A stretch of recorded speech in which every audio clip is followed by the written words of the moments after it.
we are more or less ready to start. It's great to see everybody. Hello and welcome to another one of our Eurasian seminar sessions.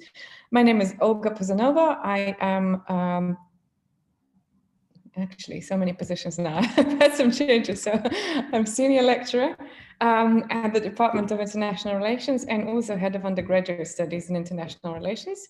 And today, the Department of International Relations, International Laboratory on World Order Studies and the New Regionalism, and the Bulgarian Club of the National Research University Higher School of Economics is holding our 26th session of Eurasian Online Seminar. This session is also part of the project Europe Today, an alternative perspective, supervised by Professor Alexander Lukin. And we're very happy that our guest today is a renowned political analyst, Ivan Krastev. The topic of his talk is it tomorrow yet? How is the pandemic changing Europe? Ivan Krastev is the chairman of the Center for Liberal Strategies in Sofia, Bulgaria, and permanent fellow at the Institute for Human Sciences in Vienna, Austria. He's a founding board member of the European Council on Foreign Relations, a member of the Board of Trustees of the International Crisis Group, and is contributing opinion writer for the New York Times. Mr. Krastev is a member of the Global Advisory Board of Open Society Foundations, New York, and a member of the Advisory Council of the Center for European Policy Analysis and the European Cultural Foundation. He is also Associate Director of Europe's World and a member of the editorial board of the Journal of Democracy and Transit Europäische Review. From 2004 to 2006, he was the Executive Director of the International Commission on the Balkans, chaired by the former Italian Prime Minister Giuliano Amato. He was the Editor-in-Chief of the Bulgarian edition of Foreign Policy and was a member of the Council of the International Institute for Strategic Studies, London. That is 2005 to 2011. He has held fellowships at St. Antony's College, Oxford, the Woodrow Wilson Center for International Scholars, Washington, D.C., the Collegium Budapest, the Wissenschaftskolleg, Berlin, the Institute of Federalism at the University of Freiburg, Switzerland, and the Remark Institute at the New York University. Mr. Krastev is the author of Is It Tomorrow Yet? How the Pandemic Changes Europe. That's 2020. The Light That Failed, A Reckoning, 2019. That is co-authored with Stephen Holmes and won the 30th annual Lionel Gelber Prize. And After Europe, 2017.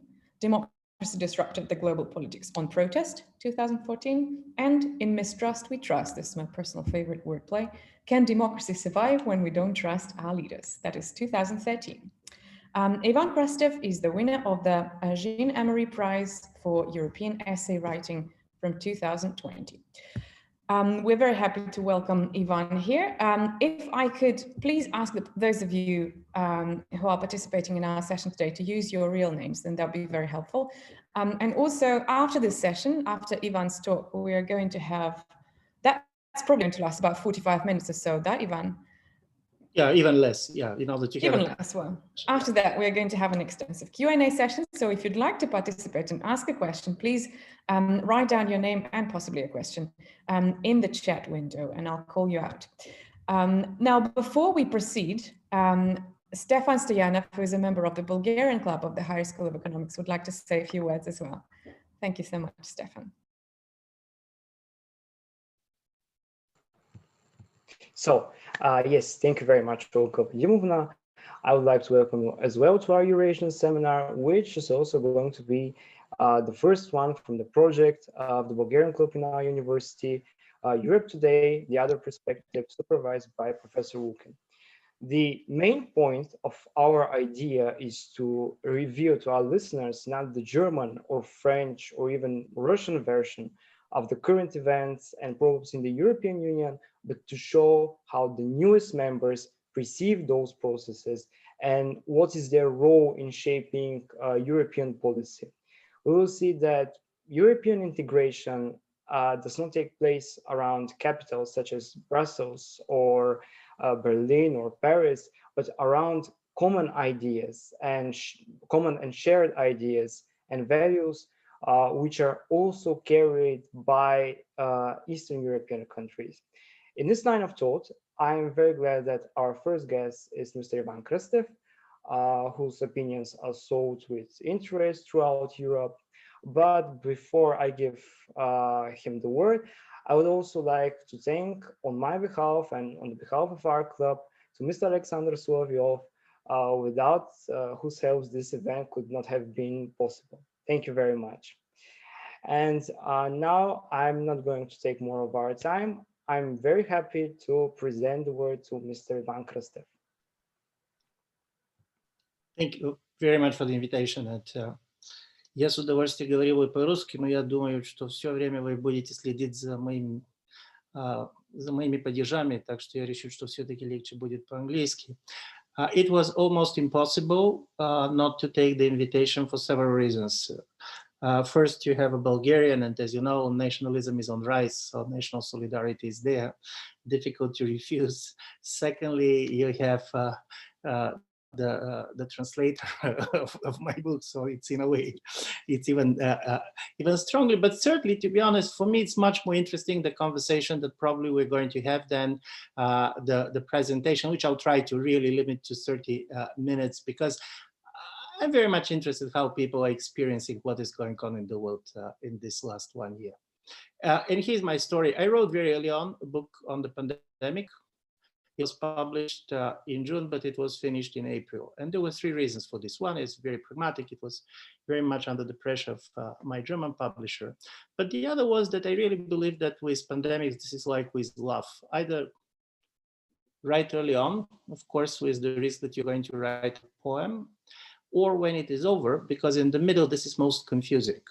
So in the beginning, my idea was much more to try to test certain intuitions about what kind of a transformations we are facing, what could happen, not happen. And as a result of it, you can easily see where I have gone wrong.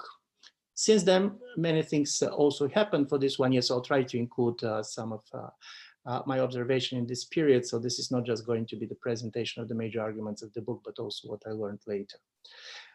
So I'll start with the fact that all this story was the pandemic came, and in the beginning, the only thing that you read is mainly history work. How the pandemics have been and different epidemics have been changing the world historically. The thing that really struck me is the following. Obviously, the pandemics has transformed our world in the way the wars and revolutions have been doing this. But while we have very clear memories about wars and revolutions, one of the interesting stories of the pandemics is that they're fading from our memories.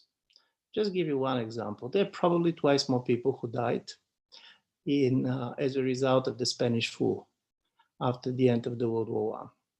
But if you go and see on the level of literature, you're going to see that in the world, there are 80 times more books in different languages that have been written about World War I than about the pandemic. Why it is this? And one of the stories, and I do believe this is quite important about the pandemics, is that you have a death, but no narrative. There is no meaning, there is no sacrifice. If you're killed in a war, the nation state is going to tell you that you sacrificed your life for the nation. When you're dying in epidemics, basically you're just dying.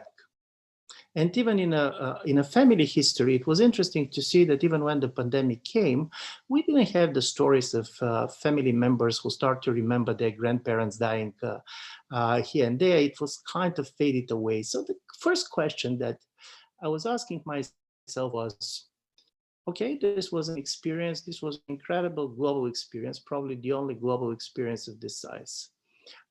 For a period of 2 weeks in March last year, 60% of the population of the world was locked down. This is unprecedented.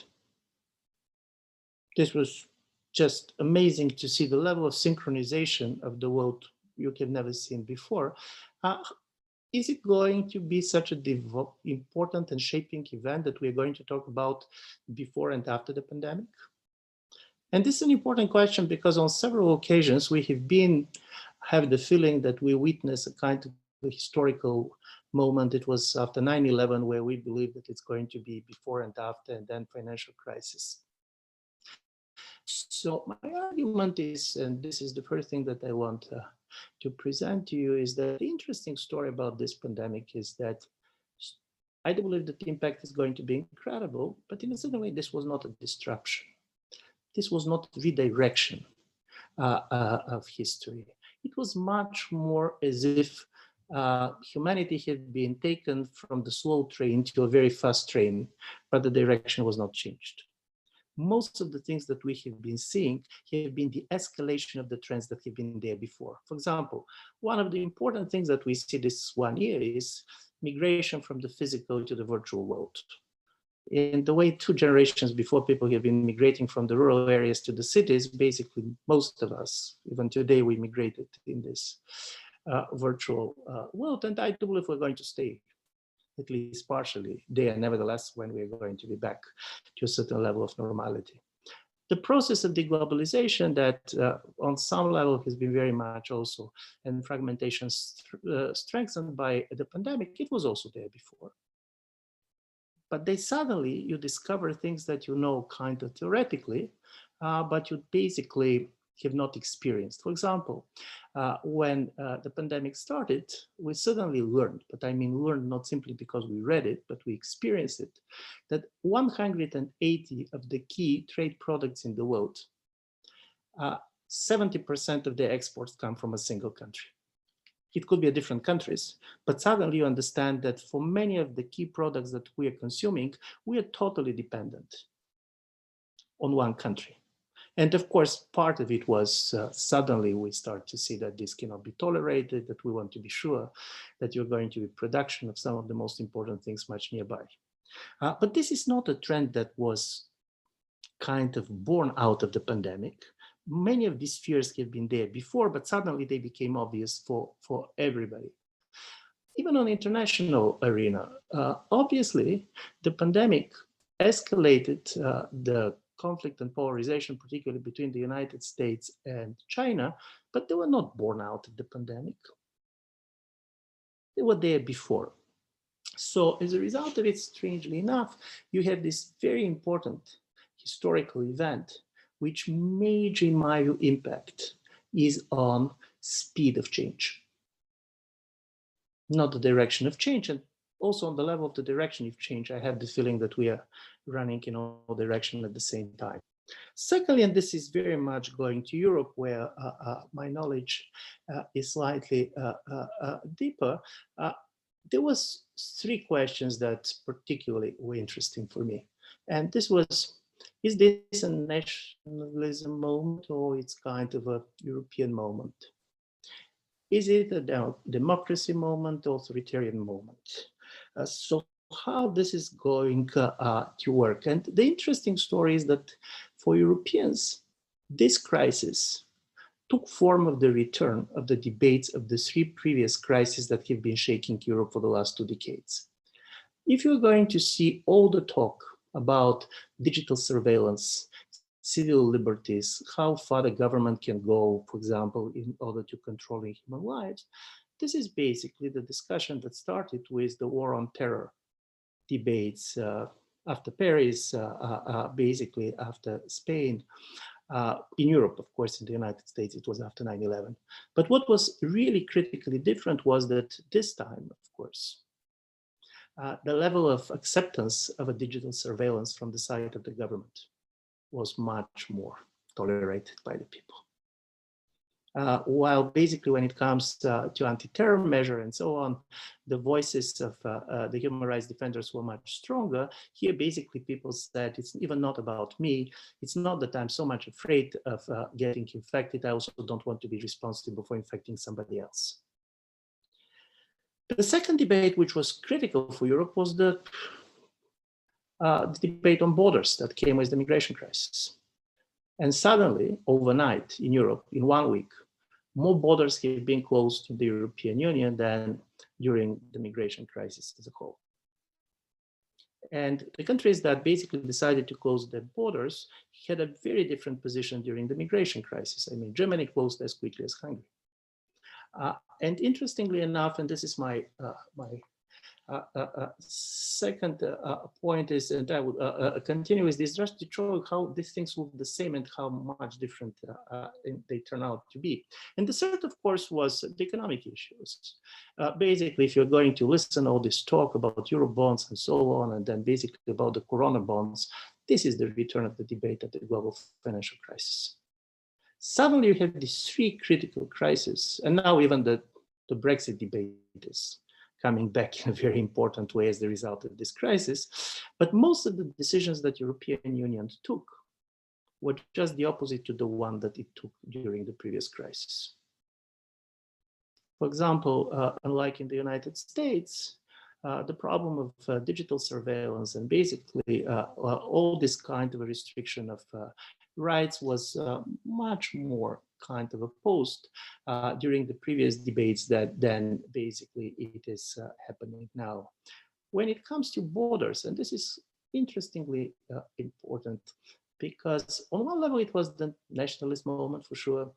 People went back to their nation states. I myself, talking about being invited by the Bulgarian group, we had this conversation in our family. We had been in Vienna when we had to decide to go back to Sofia or to stay in Vienna. And it was an amazing conversation that we had at home. My wife said, listen, if something really goes wrong, of course, the Austrian hospitals are incomparable to the Bulgarian health system.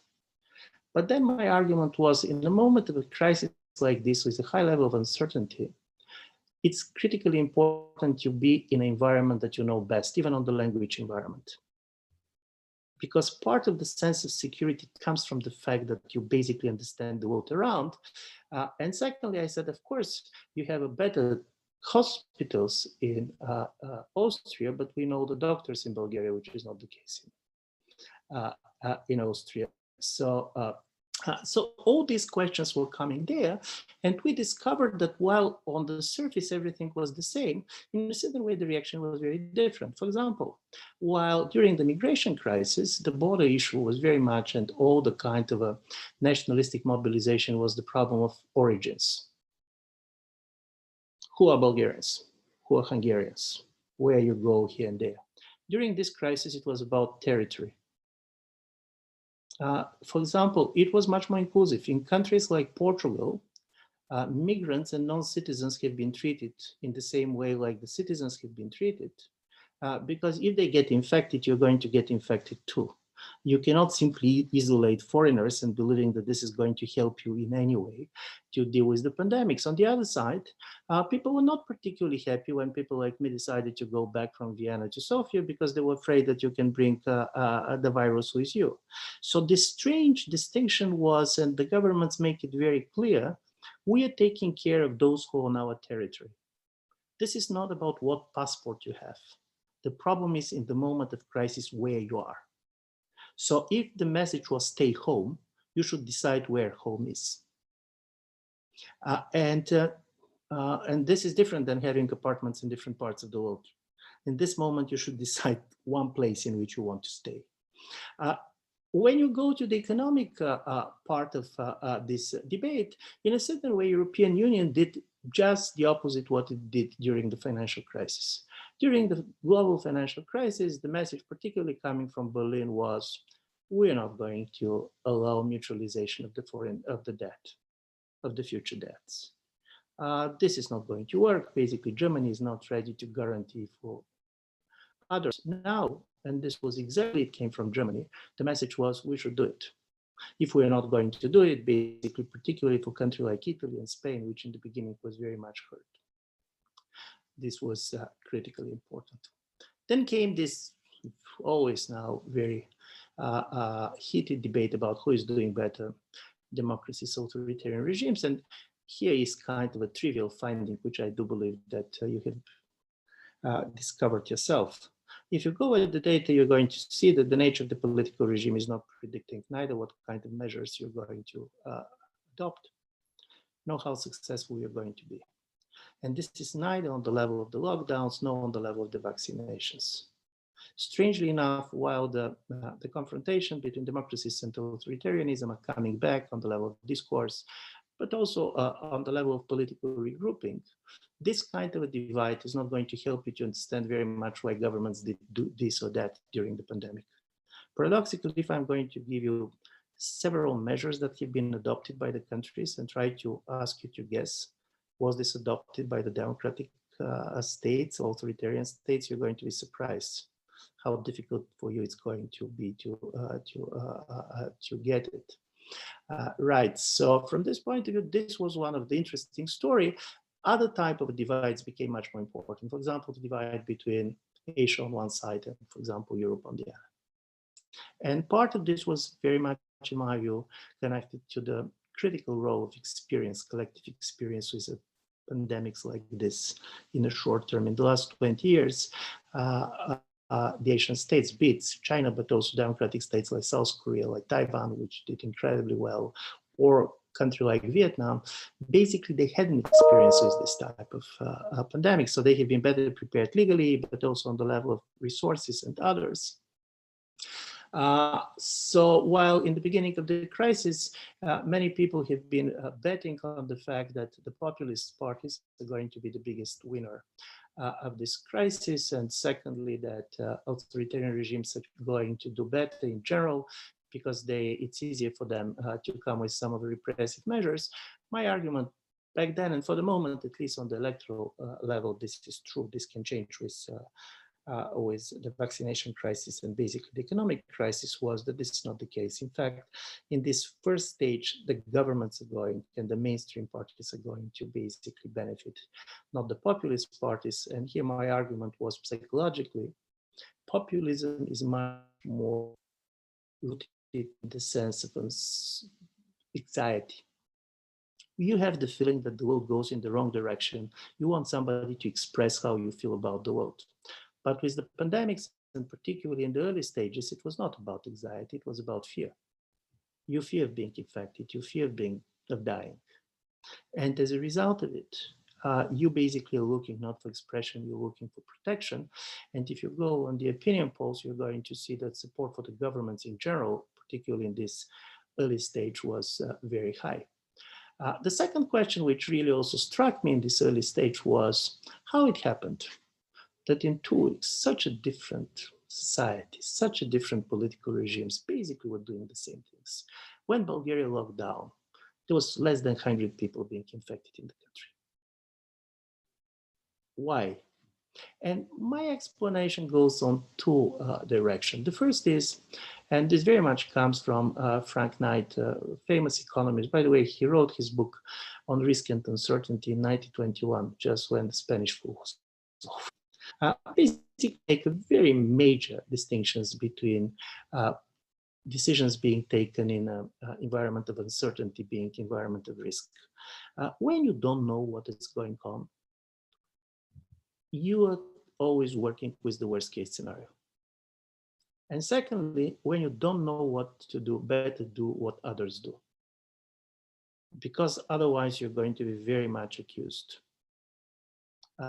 And you're going to own your failure. So from this point of view, I was absolutely fascinated by the Swedish decision to play on their own, not because I believe that they're right, and to be honest, I don't have any expertise on this, but by the high risk that they took. And it was interesting to see that in the first 6 months, exactly because of the fact that they have been dissenting, the trust of government and the trust in the decisions that they have been taken was extremely high. It changed after certain things happened, but the very fact that your exceptionalism makes you stronger in this case.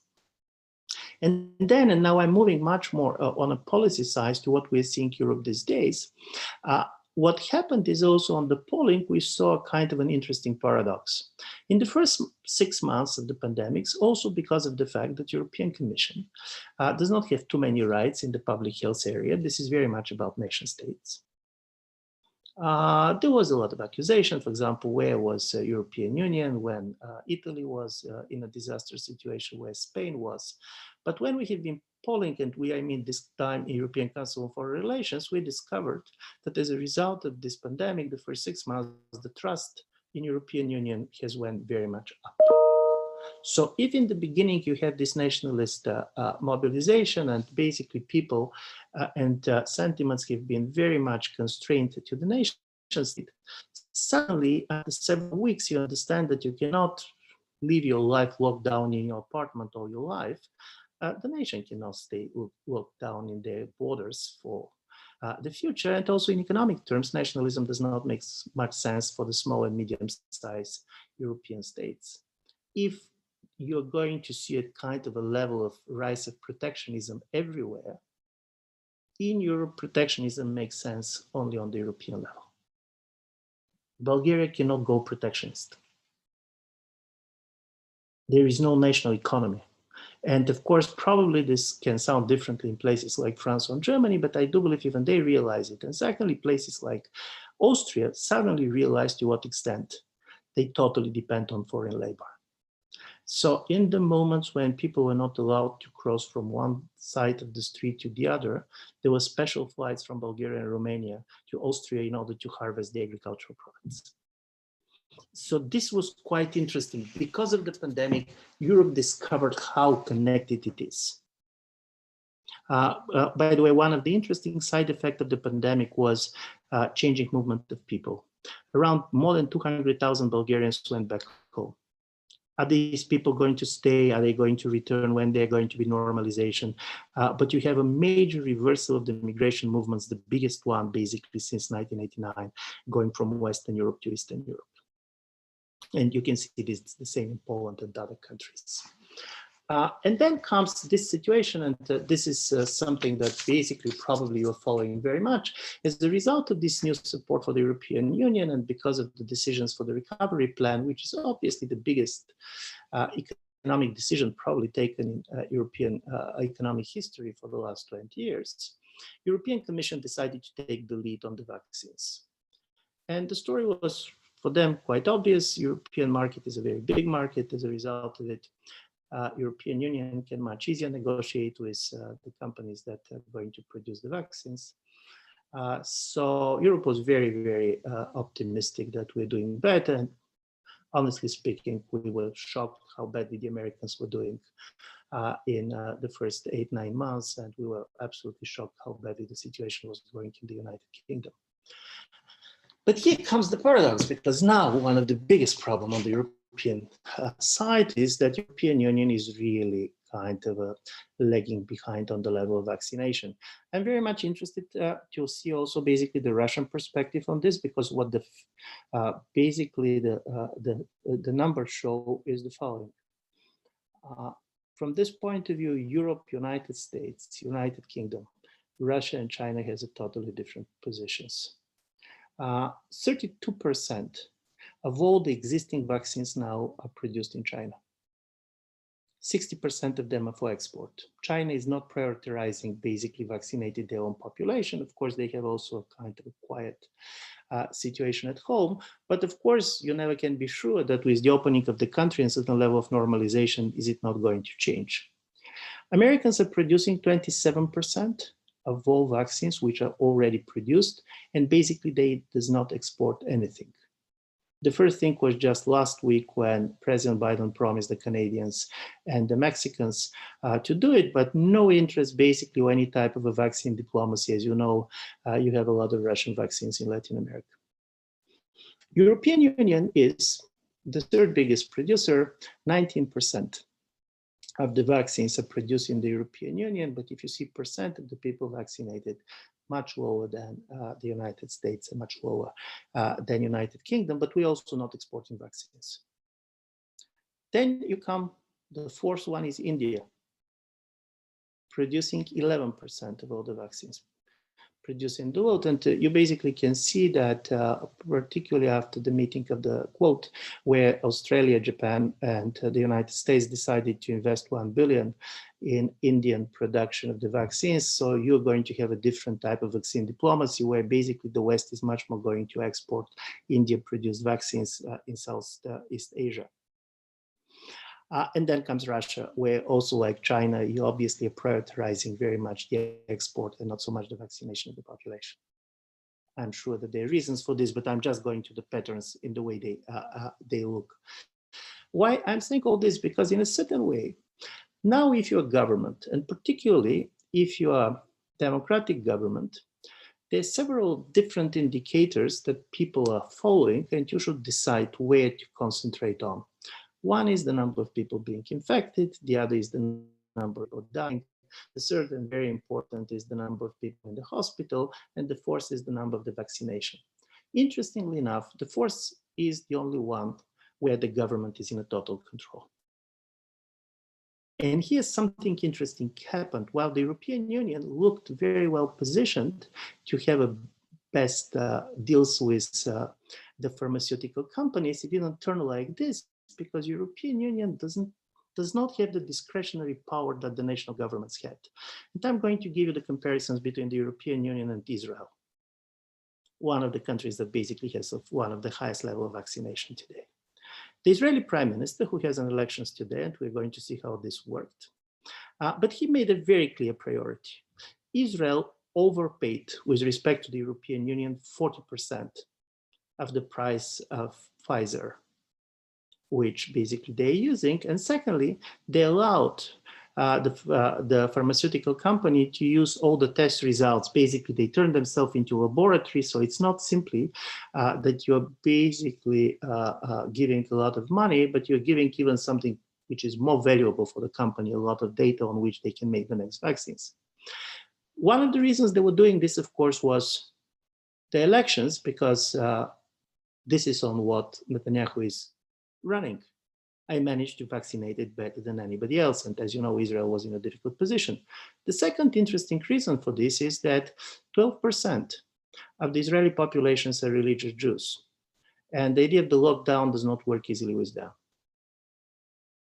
They basically believe that God is in charge of the way basically their movement and time is scheduled. So for the government, in order to basically escape this major divide and kind of a rising tensions between the religious and the secular part of the society, it was extremely important to go on the vaccination road. European Union had a much better price and being much bigger market, but suddenly it appeared that we didn't get the vaccines that we need. The companies have been delaying their deliveries. But what was even more important, now when the member states started to plan what they're doing and not doing, the easiest for them, rightly and wrongly, is to blame the Commission. Because the Commission is negotiating, but the Commission is not vaccinating. And you can see it everywhere. Basically, you can see it very much in the Bulgarian case. And I do believe this is an interesting dynamics because, and this, then I'll go to the last 2 points that I want to make. One of the biggest problem in this kind of a crisis, it shows that Europeans are really understanding the importance of size when it comes to economy, when it comes to freedom of movement. And honestly speaking, we understand, we realize almost physically how important for the ordinary Europeans is to cross borders. There is a kind of an idea of freedom of liberty is so much connected to the idea that you can move. Move for 2 reasons, just leave your country without any special reason, without anything. And from this point of view, this is why the idea of the immunization passports and so on, nevertheless, that some of the human rights people are very unhappy, is quite popular with European governments. But on the other side, European Union shows the most difficulty in the level of speed. In a certain way, it's a low-risk political actor, not simply in foreign policy, which all the colleagues here know very well, but in this level, even on the level of domestic politics. For example, the Russian government took a huge risk with the Sputnik 5, when you basically declared that you have the vaccine before kind of major trials have been there. For the moment, it works, but it could have backfired strongly. At the same time, the things what Johnson did, this very licensing AstraZeneca very quickly, the same thing that the Israelis did. European Union, because of the nature of the Union, cannot be this type of a high-risk actor. And I do believe this is one of the interesting things that you basically understand about the Union. And this is why this autumn is going to be critically important for the EU on several levels. For example, if the United States and the United Kingdom turn to economically recover much quicker than the European Union, and particularly in the case of the UK, this is going to be a certain crisis of self-confidence because some of the consolidation of the European Union for the last 2 or 3 years was related to the failure of the Brexit experiment. Britain didn't overperform for the last 3 years. I'm going to end also on a certain type of a strange paradox that I have been observing.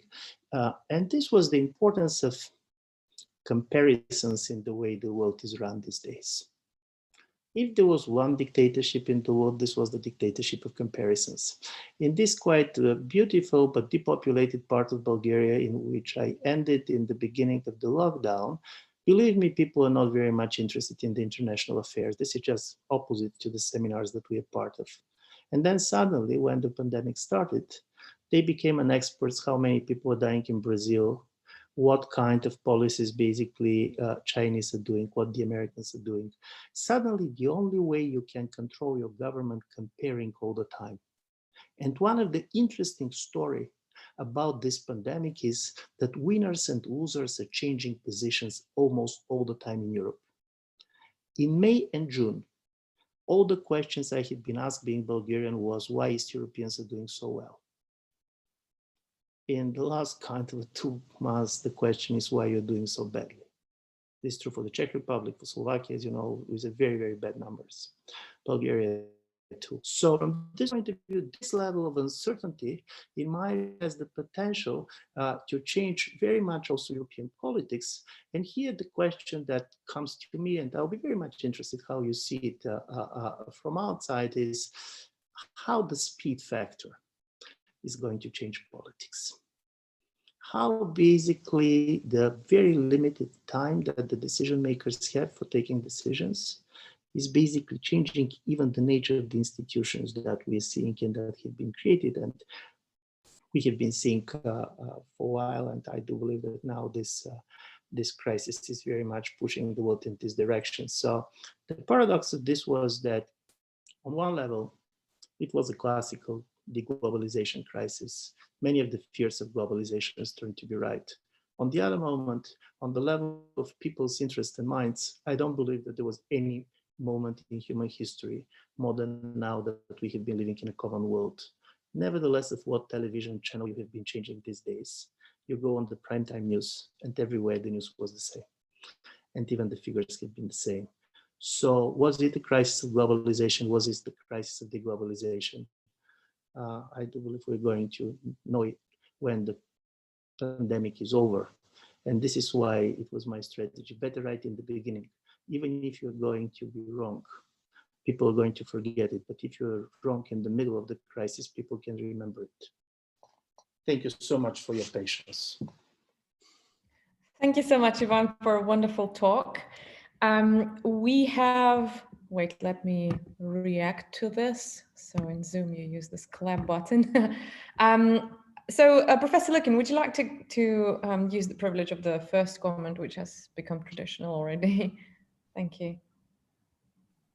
Well, it's a very interesting topic, but I'm not an expert on it. But it's an interesting idea that, of course, we have heard it already, that actually the pandemic only kind of stimulated the tendencies that were already there. But I liked also the idea that despite the number of people may die is much higher than die during pandemics, than die in wars, for example. Well, it's not somehow, you know, mentioned in human memory. For example, we know a lot of people, well, when Hispanca, the Spanish thing was there, we called it Hispanca. A lot of people actually died of it. For example, Sverdlov, the guy who was one of the most important revolutionaries, but we somehow don't remember many of them. They are not glorified. You know, there were great heroes of the Civil War who died during the Civil War as such, but who also died, people who also died during that time, but of such a strange course, like just a flu. You know, it's like a silly death. Nobody cares about it, and nobody thinks that because of that they died as heroes. So it's an interesting it's an interesting psychological idea, because it kind of prevents us from fighting pandemics, or for like we tend to forget about the last one, and we are not everyone is preparing for a war, for example. You know, there are huge military budgets and whatever, but nobody is preparing for a pandemic, because it's kind of not that important for many things. And Professor Wilkin, this is very interesting. There was an index for preparedness for pandemics in the world. And in 2019, the United States was declared the country best prepared for pandemics, because it was very much the result of the very effective response to the Americans to the Ebola crisis. But strangely enough, the experience is critical. For example, even with the face masks that we have everybody these days, when you go to Asia for the last 10 and 15 years, you're always going to see these people with masks. And I was always saying, what they're doing this. And now you see different type of reactions. I was looking also at some statistical correlations and so on, but the very dense populations appear to be kind of a much more careful, because they know that they risk much more, how they're behaving and so on. And these behavior insights that came from the pandemics might also going to have a huge impact in the way the governments start thinking about war. About capacities, about all this, and this. You are absolutely right that we cannot make meaning of this, but I do believe this pandemic probably is going to change the way the countries are governed. If you see the level, for example, of nationalization of infrastructure of many industries in different countries in the world, this is quite amazing, something that did not happen after the global financial crisis. Yeah, so it's interesting, because there were some reports, international reports, and I think even UN reports, that pandemic was a danger. I remember in 1914 or 16, but nobody cared actually. I mean, nobody cared seriously, like making stocks, for example. Still, when it really started, there were no masks. There was a shortage of everything. Yeah, absolutely. So it's interesting if it's going to change, but yes, go ahead. We need more questions, by the way. Where are the participants of my project, especially Bulgarian? Why don't you ask a question to your famous compatriot? Well, okay, so I have a question. You wrote in your book about 7 paradoxes of Europe. If I'm not mistaken, the 5th one was concerning the future of the European Union. You said it's either going to be stronger or it's going to collapse. Now, several months, nearly a year after your book, how do you think? Have we become stronger? No, listen, in July, there was, as I told you, there was a major kind of integration moment, and people should not underestimate. For European Union to basically agree on such a big sum of redistributing within the European Union, this is quite amazing. But the most important is how this type of vaccination crisis also is going to end up, because I do believe European Union is going to have a big problem if in autumn this year we're going to have a new lockdowns. And this is the political dynamics, because strangely enough, as you know, the famous saying about Europe is that in Brussels you have policy without politics, and in many of the countries you have a politics without policies. But this kind of a political dynamics identity is what is happening for the moment, at least. Still, the consolidation dilemma is there. If you see the results of the latest Dutch elections, you're going to see basically that first Rutte did better, D66. pro-European party. The most interesting about this one is the pro-European, anti-European divide, which was very strong after the migration crisis, is not the one that is discovered strangely anymore. There are other divides. By the way, much stronger is divides between the statists and libertarians. People who believe that the government went too far. They try to control our lives. The biggest crisis which I see is that I expected wrongly, that as a result of this crisis, we're going to see certain increase of the trust in experts. Because unlike of many other crises, this is about your health. It's much easier to basically follow your doctor and to agree with him than basically do it with the foreign policy analysts. This is not exactly like this. In a certain way, the pandemic of conspiracy theories everywhere is one of the realities that we have these days. And part of it is, and this is, I'm going to say something very radical, which means that it's probably going to be stupid, but in the way you have Nietzsche, God is dead, and so on and so on. The basic paradox of this pandemic is that the science did better than anybody expected. We get the vaccines in a very short period of time. We get a lot of vaccines. In a certain way, science overperformed. The number of people who died compared with the previous kind of a pandemics is much smaller. But at the same time, the trust in science strangely collapsed because, strangely enough, people discovered that the scientists disagree between themselves. And we know that this is against us of the science, but for the ordinary persons, the fact that on television every day, you have two doctors which are saying totally different things, make people that believe that anything is true. I'm just going to give you one Bulgarian example. I was talking to the Bulgarian kind of task force in charge of the pandemic, General Motovchitsky, and he was telling me the following. One of his colleagues' wife is a professor in genetics, and she has specialized all her life about particularly these RNK vaccines like Pfizer and Moderna and so on. And in the social media, she had an incredibly heated debate with somebody. And for 3 or 4 days, disagreeing, she was defending these vaccines. The other lady had been very much attacking them. And then she decided to check the profile of this lady. She didn't know who she is. And it appeared that this is a person who does not have any university education. She's working as a shopkeeper. But paradoxically, the most egalitarian thing that has happened is that now all of us believe that because there are different views between the doctors, we are equally experts on modeling, on this, on that. And this effect creates a sense of ungovernability, which in my view is kind of quite important.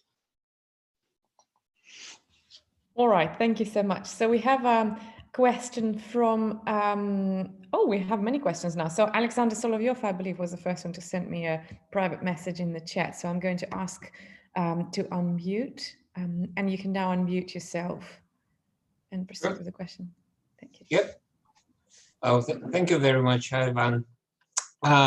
Before the pandemic, risk-taking and risk aversion in international relations theories both did well thought of concepts.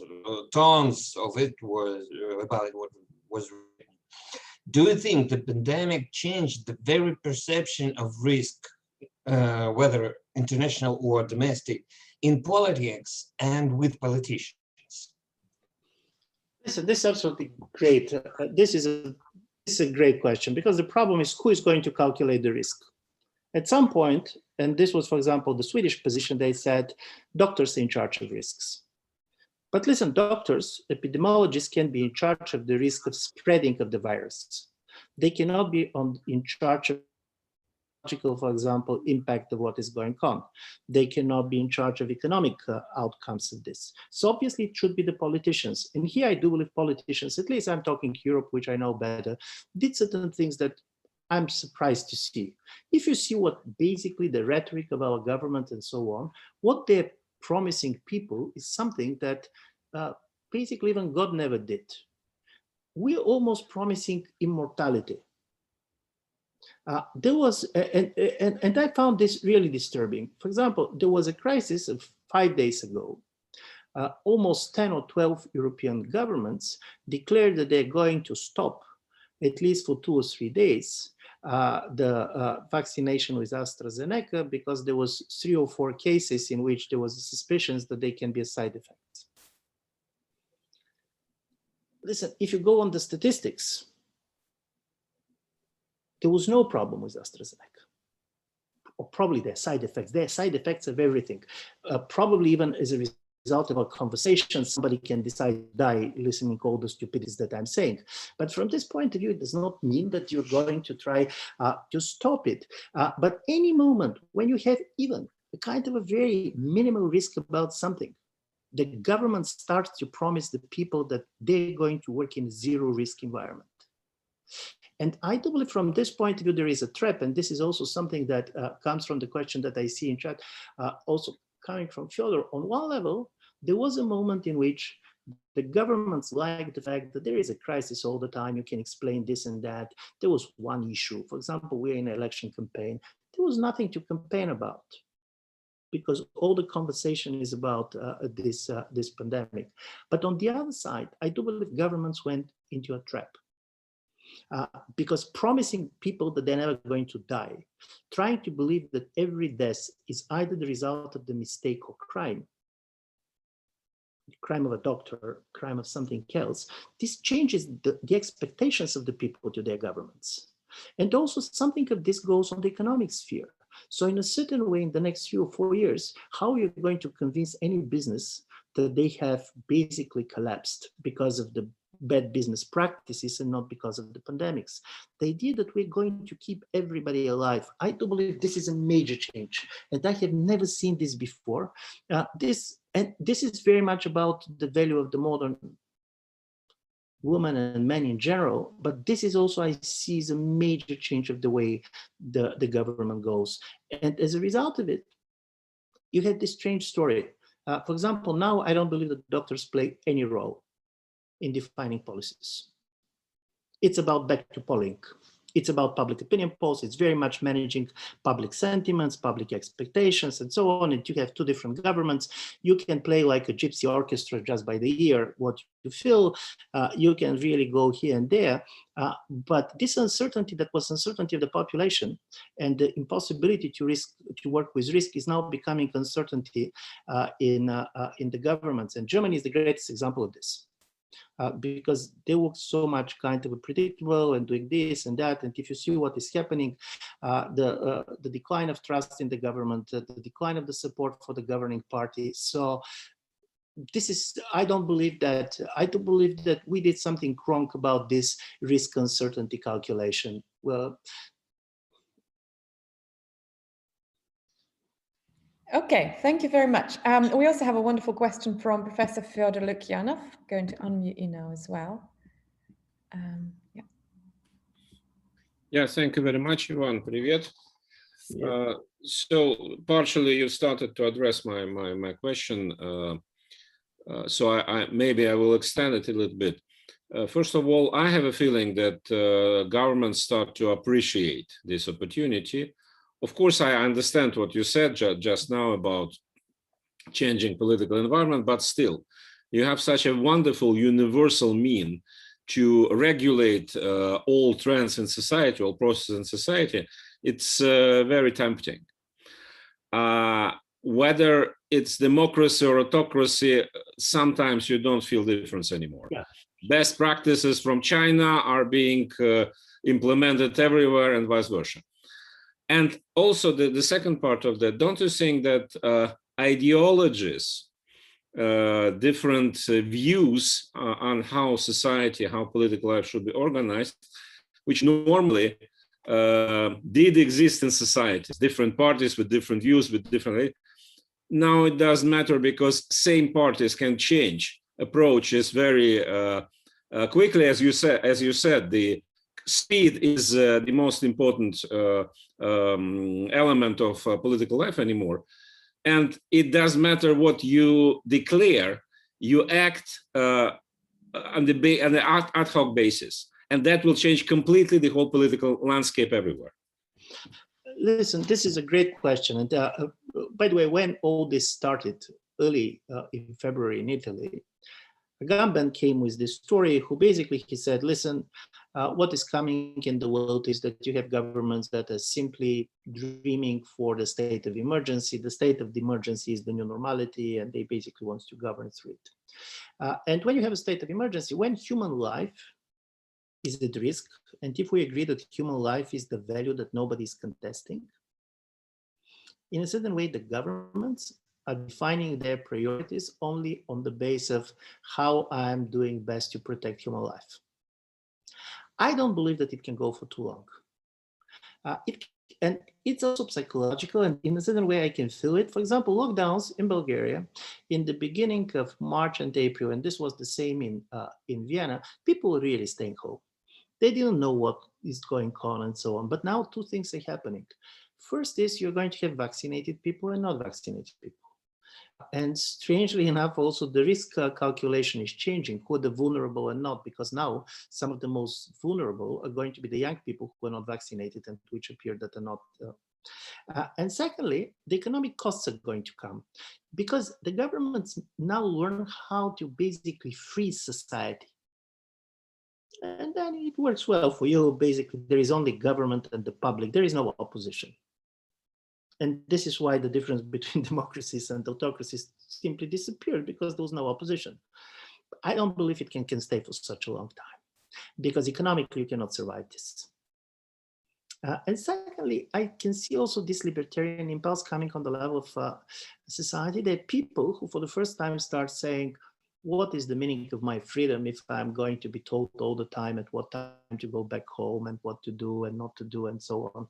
So my expectation is that now the major question, at least in the democratic politics, is going to be how far you're going to go, allow the government to go. The idea of privacy is totally reframed. There is no privacy. Basically, many of these apps have been adopted everywhere. And secondly, of course, the geopolitical confrontation, not by accident, is coming back, because this is the other source for the governments and the states to get the legitimacy in the sights of their own people. So you have the virus, you have the outsiders, and that's it. Okay, thank you very much. So the next one is going to be Marek Dabrowski. I'm going to unmute you now. Thank you. Hi, Ivan.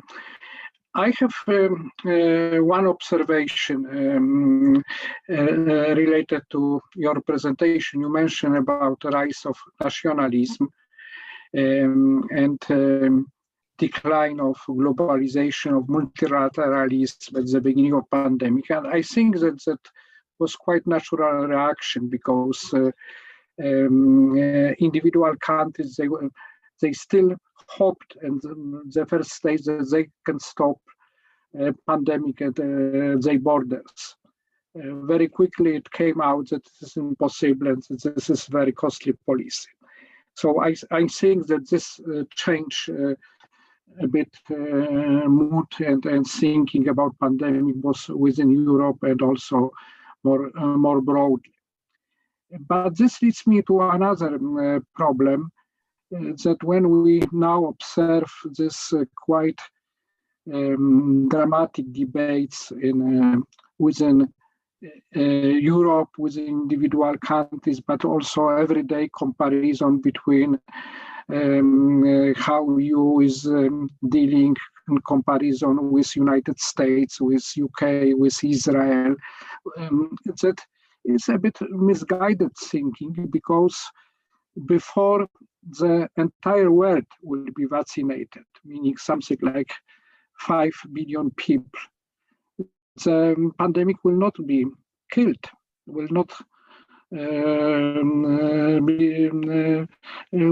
disappear, and will come back and will come back. So the thinking in many countries that if we vaccinated most of population, we get so-called herd immunity is absolutely wrong, because herd immunity is only possible within the entire world.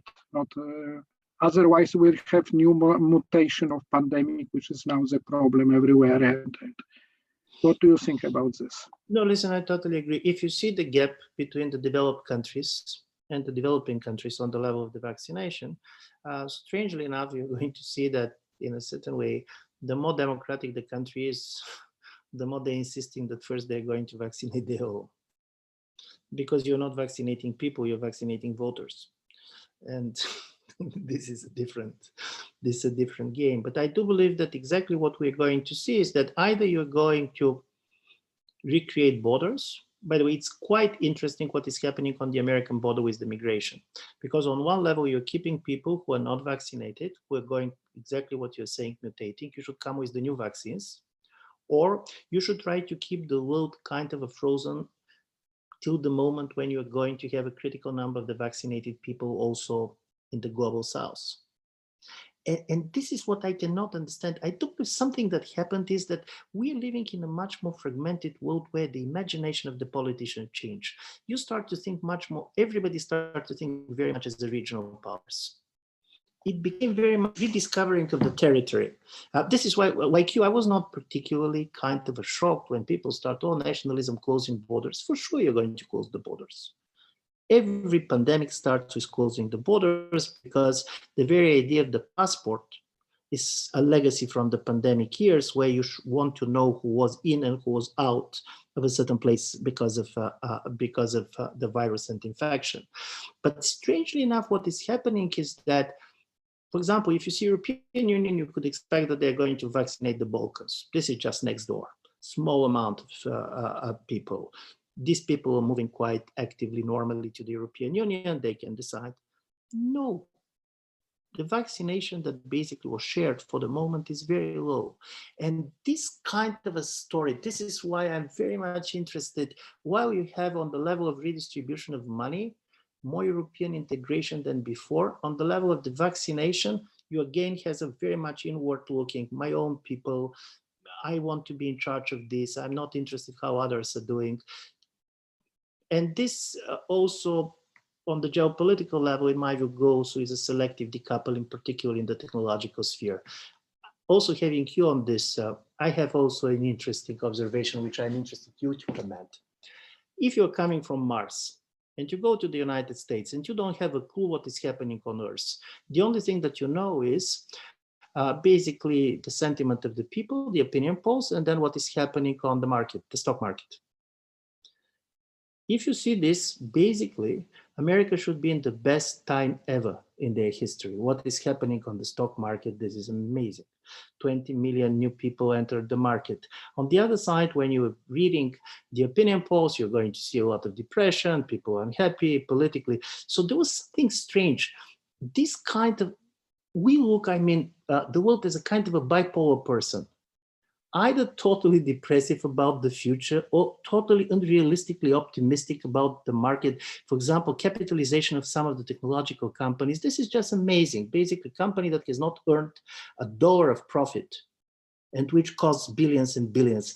What is your reading and what you believe this kind of a much more, to what extent populism is moving from politics to the market, this type of a platform populism on the level of where the sentiments are starting much more to dominate the market in the way the sentiment started to dominate democratic politics in my view 5 or 6 years ago. No fundamentals, let's put it like this. Thank you very much. This is very interesting that you bring these recent events up as well. So Anastasia Pitashkova would like to ask something as well. So unmuting you, Nastya. Thank you very much. My name is Anastasia and I'm a senior lecturer at the Department of International Relations. I have 2 questions. The first is concerning the technologies and science. You've mentioned in your speech that science has overperformed during this pandemic. And my question would be, do you expect actually the situation to continue? And do you see any measures in the European Union that help us to believe in this? Because we well know that, for instance, the production of antibiotics and the invention of new antibiotics often happens much slower than the bacteria evolve. And we have many science-related risks, I would say. So what would be your comment on this? And I was also intrigued by your the changes of migration flows in the European Union and the new role of government and the plays with public expectations that you have described in European Union. And I'm interested in the foreign policy dimension of these things. So do you expect any changes in foreign policy approaches, especially towards China or towards the United States, taking into account these internal changes in European Union countries? Thank you. Two difficult questions. Listen, on the first one, I'll be very honest with you. On the level of science and technology, I'm not the most knowledgeable people that you should talk to. But one of the things that you can see is the trend, and there was a very interesting Indian presenter on a panel which Fyodor had been moderating some months ago, is this kind of a marriage between technologies and human body. In a certain way, technology goes into the body. Because before, technology was a device. And my feeling is that we went through the stage in which technology is not a device anymore. You're basically going to have this. And this is, my imagination is not strong enough to imagine what is, but obviously this and also the centrality of data in the way the world is running is going there. On European Union foreign policy, here's the story. And on this, I have some data and so on. Europeans discovered during this pandemic three things that they believed in are very much under question. One is, at least European elites were very much believing in the idea of the multilateral institution, multilateralism, and so on. And on one level, if a year ago you're going to ask me what kind of a crisis is going to give best incentives for international cooperation, my answer is going to be pandemic like this.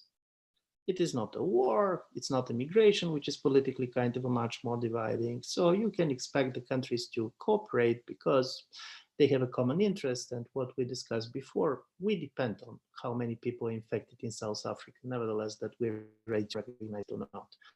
The level of cooperation is just dismissive. There was even not much of a talk. So from this point of view, for the Europeans, this was a kind of a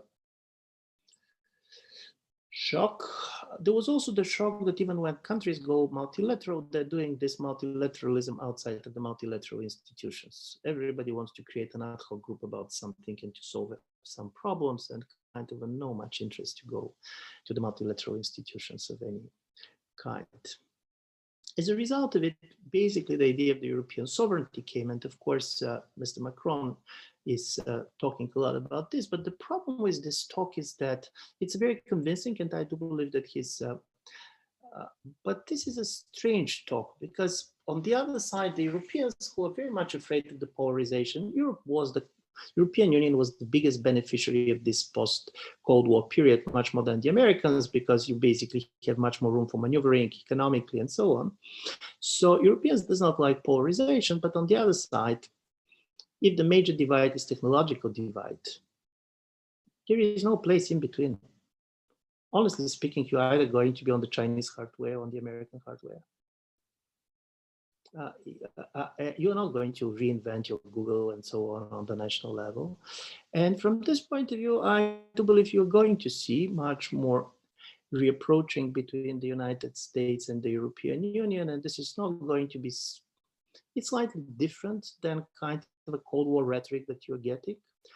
But on the other side, the Europeans, we talk as if the old world is still there. And by the way, this was also part of the major story that came with Borrell in my unfortunate visit to Russia, because it was quite obvious what Lavrov would do, honestly speaking. This was so as a result of it, Europeans, we don't know how to practice social distancing in foreign policy.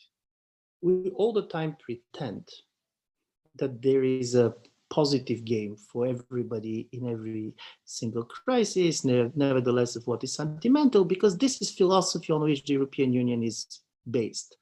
Interdependency means security. And from this point of view, interdependency can mean security, but under certain conditions, it can mean insecurity. And there is a good historical studies which shows that interdependency really increases security if both sides has a positive trade expectations. But basically, if one of the sides starts to have a negative trade expectations, if I do believe that tomorrow I'm going to be in a worse position than today, then interdependence increases the risk of war. So as a result of it, European Union is in this difficult position, and the major change in the US-EU relations comes from the fact that for the first time, Europeans were facing the fact that every American president can mean a different American foreign policy. Probably it's not going to be exactly like this, but the Trump shock on the European elite was quite strong. I do believe that because of the American-China confrontation, probably the level of foreign policy consensus in the United States is going to increase. But for the Europeans, it was shock. The second shock is that tries to see itself at the center of international politics, and now obviously many things move to Asia. It's not by accident that it's the Japanese prime minister that is going to be the first one to visit Biden. It's not going to be the European, it's not going to be the British one. So for Europe, it's just adjusting to all this. And the most important factor is that European public opinion has the mentality of the retired power. We want to be left alone. We said, listen, we're too old to be mobilized for anything. We're in a certain way too wealthy to do this and that. So it's not about glory. We really want basically to be left out of these confrontations. And this is a very luxury position, but difficult to be seen. The latest decision of the European Union to join US, UK, and Canada on the sanctions on China, in my view, is a critical example of the fact that this kind of a relaxed position is very difficult to be preserved. European Union is too big to be Tito's Yugoslavia.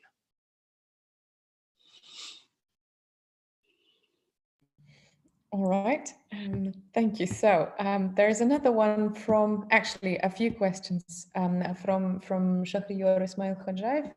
Shahriyor, I believe that some of the questions were answered at the beginning of the talk. So maybe you could only ask your last question. I just asked to unmute you. Yes, благодаря много за лекцията. My question is, could the pandemic bring a new party, such as Greens, to power in Germany? Because of slow speed of vaccination in Germany and the third wave of COVID and new lockdown and measures against this virus. So thank you. Yeah, it can. It can, in a certain way, because the question is, I don't believe that the Greens are going to be probably the #1 political party. CDU, CSU is still on the polls doing better, but you can end up with a Green chancellor. And this is what the Greens will try basically to maximize, because what is important about the Greens, they're the only party that have a narrative about the future world. You can agree or disagree with the narrative, but basically their narrative became the European narrative. All the idea of the Green Deal and so on, they're the only one who basically talk about the future. And from this point of view in politics, basically having a narrative and at least showing that you believe that you know what should be done about the future is something that is there. Plus the Green Party, unlike many of the other Green parties in Europe, in Germany, this is a serious party with a serious government experience. Because of the decentralized nature of the German politics, they have been governing in different provinces. Some of them were governing very well. So from this point of view, they're not perceived as an outsiders. They're not perceived as basically simply idealistic party that have good ideas, but they don't know how to govern. The Green Party has a governing potential. All right, thank you. So I've also noticed that Professor Karaganov has joined us. Would you like to make a comment perhaps? So I'm just unmuting you. Sorry, you'd have to press unmute. I'm sorry, I'm delighted to see all of you, but I just flew in from the Caucasus, so I was not able to listen to most of the original lecture. So I would refrain, but I will rerun, of course, the lecture. So if you have it recorded. Thank you. Certainly. All right. Thank you very much. So I don't think we have many more questions. So as a specialist on Japan and East Asia. I'd like to ask Ivan maybe if you were following any of the non-European actors at all and how they were dealing with the pandemic. Listen, unlike you, I'm not a specialist on the region, so there is nothing that I'm going to tell you that you don't know better than me. But one of the most important things, at least from the point of view of what I'm following, was, of course, the quote initiative about the pandemics. Because obviously the fight for the soul of India is now very central to the global politics. It is. And obviously India during the Cold War was a kind of classical non-aligned country, trying to find their place, being very reluctant to go to any type of alliances. And now what Japan, Australia, and the United States did, they really decided to focus their COVID diplomacy in the region through funding Indian vaccine production. This is the most interesting that basically I see. Otherwise, what we have talked before, Asia is doing much better than Europe. And it is doing both in the democratic countries and in China. So I really believe that recent experience with a certain type of pandemics and the capacity of the governments in most of these countries, you have a very capable governments on the level of the government capacity makes a huge difference. Okay, thank you so much. So I don't believe we have many more questions left. So I'd very much like to thank all the organizers and those of you who have convinced Ivan to join us for one of our Eurasian seminar sessions. It was a great pleasure to host you and to listen to how you think about all of these events. Thank you all for participating and for your questions and for the discussion. And I think I'm going to end our session here. Thank you so much. Спасибо большое. Спасибо большое. Да. Спасибо. Всего хорошего. Надеюсь, увидимся в следующий раз не по Zoom. Yes, обязательно. Большое спасибо. До свидания.